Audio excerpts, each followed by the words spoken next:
Assalamualaikum warahmatullahi wabarakatuh. Perkenalkan, nama saya Dina Nur Fauzizah dari kelas KP3B nomor absen 6. Dalam kesempatan kali ini, saya akan menjelaskan tentang komunikasi antar budaya. Untuk pembahasan yang akan saya bahas mengenai yang pertama, memahami budaya dan perbedaannya. Yang kedua, komunikasi dengan orang yang berbudaya asing. Yang ketiga, reaksi etnosentris. Dan yang terakhir, studi kasus. Untuk yang pertama, memahami budaya dan perbedaannya. Apa itu budaya? Jadi, budaya adalah suatu gaya hidup yang berkembang dalam suatu kelompok atau masyarakat dan diwariskan secara turun-temurun dari generasi ke generasi berikutnya. Budaya mempengaruhi banyak aspek dalam kehidupan manusia. Budaya mempengaruhi agama, politik, adat istiadat, bahasa, bangunan, pakaian, bahkan dalam suatu karya seni tak lekang oleh pengaruh budaya. Kemudian selanjutnya, pengertian budaya menurut para ahli. Yang pertama menurut Lehman, Himstreet, dan Beatty.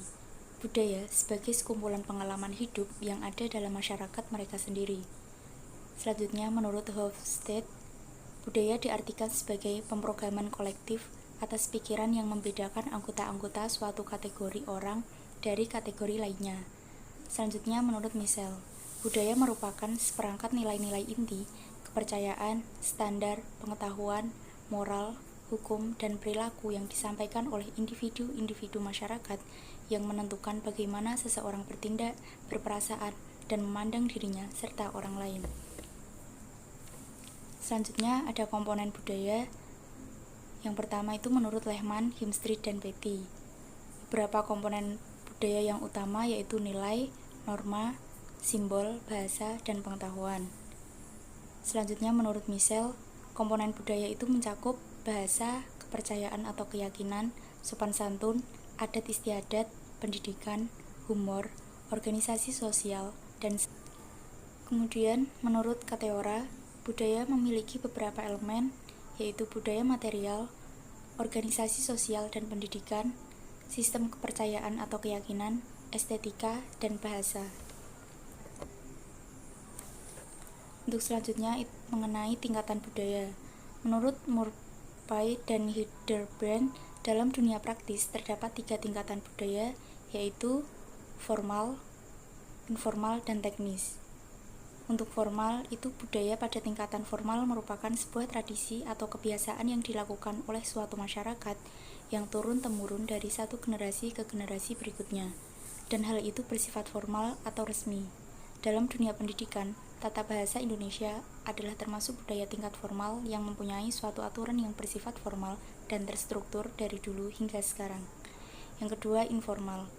Pada tingkatan ini, budaya lebih banyak diteruskan oleh suatu masyarakat dari generasi ke generasi berikutnya, melalui apa yang didengar, dilihat, dipakai atau digunakan, dan dilakukan, tanpa diketahui alasannya mengapa hal itu dilakukan. Yang terakhir, teknis. Pada tingkatan ini, bukti-bukti dan aturan-aturan merupakan hal yang terpenting. Terdapat suatu penjelasan yang logis, mengapa sesuatu harus dilakukan dan yang tidak boleh dilakukan. Untuk selanjutnya mengenai karakteristik budaya. Jadi karakteristik budaya itu dapat dilihat dari berbagai hal. Yang pertama komunikasi dan bahasa, kedua rasa diri dan ruang, makanan dan kebiasaan makan, pakaian dan penampilan, nilai dan norma, waktu dan kesadaran waktu, penghargaan dan pengakuan, kepercayaan dan sikap, proses mental dan belajar, dan yang terakhir hubungan-hubungan. Kemudian, mengenal perbedaan budaya, itu dapat dilihat dari nilai-nilai sosial. Contoh di Indonesia, khususnya orang-orang yang tinggal di daerah pedesaan, masih memiliki nilai-nilai kebersamaan yang tinggi. Sementara ada kecenderungan bahwa nilai gotong royong mulai memudar di daerah perkotaan seiring dengan semakin tingginya sikap individualistis. Yang kedua, dilihat dari peran dan status. Sebagai contoh, di negara-negara yang sedang berkembang peran wanita dalam dunia bisnis masih relatif rendah, sementara di negara-negara maju seperti Amerika Serikat dan Eropa, peran wanita di dunia bisnis sudah cukup kuat. Yang ketiga, berdasarkan pengambilan keputusan. Contoh, di negara-negara maju seperti Amerika Serikat dan Kanada, para eksekutif selalu berupaya secepat dan seefisien mungkin dalam mengambil suatu keputusan penting. Lain halnya di Amerika Latin dan Jepang, proses pengambilan keputusan yang dilakukan oleh manajer puncak umumnya berjalan lambat dan bertele-tele. Kemudian selanjutnya berdasarkan konsep waktu. Untuk menghemat waktu, para eksekutif Amerika Serikat dan Jerman membuat rencana bisnis secara efisien dengan memusatkan perhatian pada tugas tertentu dan pada periode tertentu. Hal ini berbeda dengan para eksekutif dari Amerika Latin dan Asia yang umumnya memandang waktu relatif luas atau fleksibel. Selanjutnya, berdasarkan konsep jarak komunikasi. Sebagaimana masalah waktu, menjaga jarak komunikasi juga berbeda untuk budaya yang berbeda. Ketika melakukan pembicaraan bisnis, para eksekutif Amerika Serikat dan Kanada menjaga jarak sekitar 5 feet dari lawan bicara. Namun, bagi para eksekutif Jerman atau Jepang, jarak komunikasi tersebut dirasakan kurang dekat. Kemudian, berdasarkan konteks budaya. Di dalam konteks budaya tinggi, seperti Korea Utara atau Taiwan, orang kurang tergantung pada komunikasi verbal, tetapi lebih banyak tergantung pada komunikasi nonverbal. Sedangkan dalam konteks budaya yang rendah, seperti Amerika Serikat dan Jerman, orang sangat tergantung pada komunikasi verbal dan bukan komunikasi nonverbal. Kemudian selanjutnya ada bahasa tubuh. Contohnya, sinyal tidak orang Amerika Serikat dan Kanada dengan menggerakkan kepala ke kiri dan ke kanan. Namun, orang Bulgaria dengan menganggukkan kepala ke atas dan ke bawah atau membungkukkan badan yang dilakukan di Jepang dapat dipandang oleh orang Amerika Serikat sebagai sikap menjilat. Kemudian, mengenal perbedaan budaya berdasarkan perilaku sosial. Apa yang dianggap sopan di suatu negara bisa jadi dianggap kurang sopan di negara lain. Contohnya, di negara-negara Arab memberikan suatu hadiah kepada istri orang lain dianggap tidak sopan. Namun, tidak demikian jika diberikan kepada anak-anaknya. Selanjutnya, perilaku etis. Perilaku yang etis dan tidak etis antar negara pun bisa berbeda. Di beberapa negara, perusahaan diharapkan membayar sejumlah uang secara resmi untuk persetujuan kontrak pemerintah. Namun, di negara Amerika Serikat dan Swedia, hal tersebut dikategorikan sebagai bentuk suap sehingga tidak etis dan ilegal. Dan yang terakhir, berdasarkan perbedaan budaya perusahaan. Saat ini, banyak perusahaan di Amerika Serikat mencoba membuat aliansi strategis dengan perusahaan asing dan sebagian mengalami kegagalan. Salah satu alasan kegagalannya adalah pertentangan budaya antara satu perusahaan dengan perusahaan lainnya. Untuk topik selanjutnya, mengenai komunikasi dengan orang yang berbudaya asing. Ada beberapa cara agar tidak terjadi salah paham dalam berkomunikasi dengan budaya asing. Yang pertama, belajar tentang budaya. Ketika merencanakan untuk melakukan bisnis dengan orang yang memiliki budaya berbeda, seseorang dapat berkomunikasi secara efektif bila ia telah mempelajari budayanya. Memulai mengenal beberapa kata bahasa asing untuk suatu pergaulan di lingkungan bisnis merupakan langkah baik yang senantiasa perlu dikembangkan. Yang kedua, mengembangkan keterampilan komunikasi lintas budaya.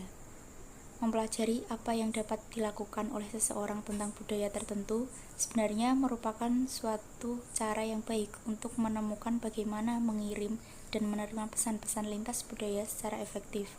Namun, perlu diingat dua hal penting, yaitu yang pertama, jangan terlalu yakin bahwa seseorang akan dapat memahami budaya orang lain secara utuh atau sempurna.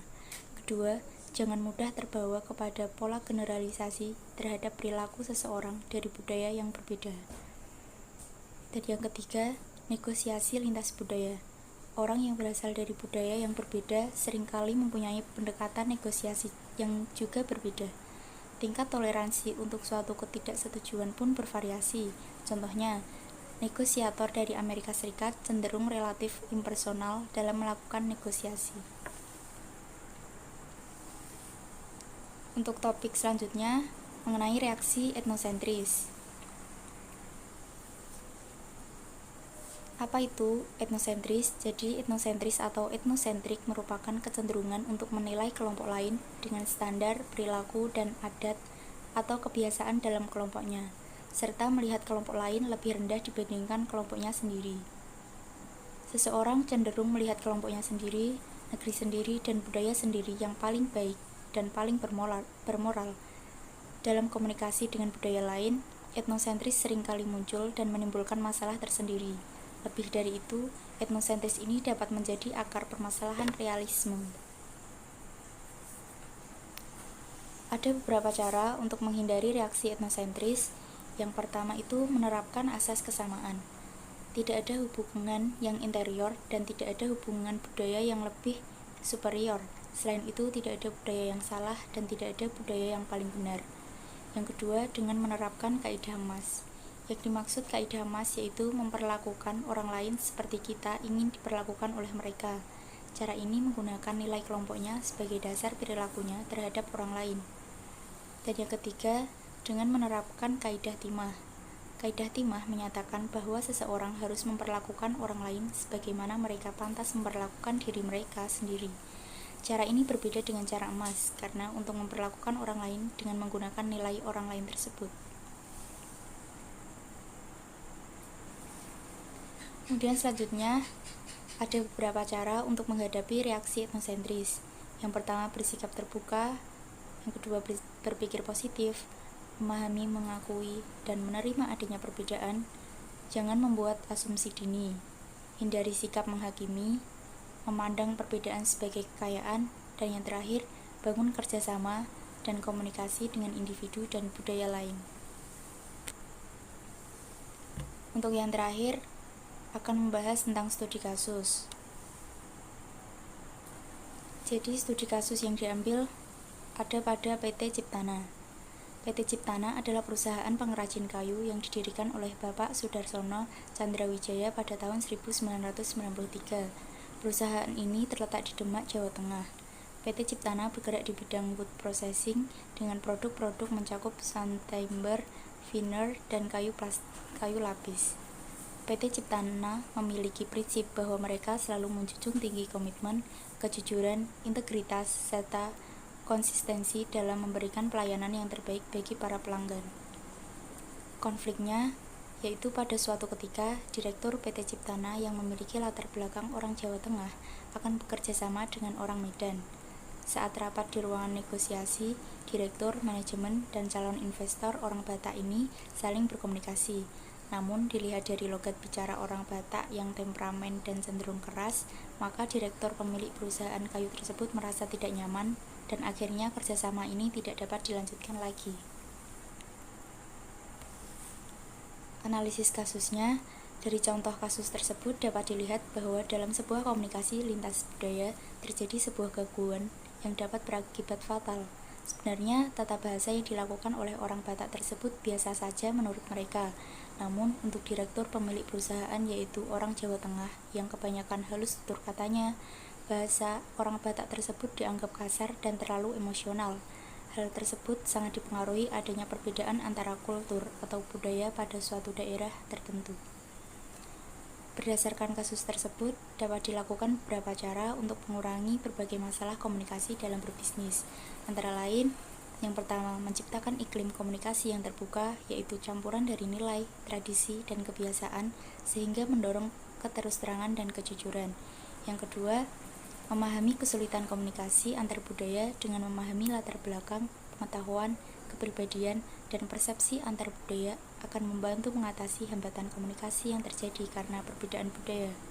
Dan yang terakhir, apabila pelaku bisnis akan melakukan ekspansi bisnisnya ke daerah lain atau negara lain, pemahaman budaya di suatu daerah atau negara tersebut menjadi sangat penting agar tidak terjadi kesalahan fatal yang dapat mengakibatkan kegagalan bisnis. Terima kasih. Sekian presentasi dari saya.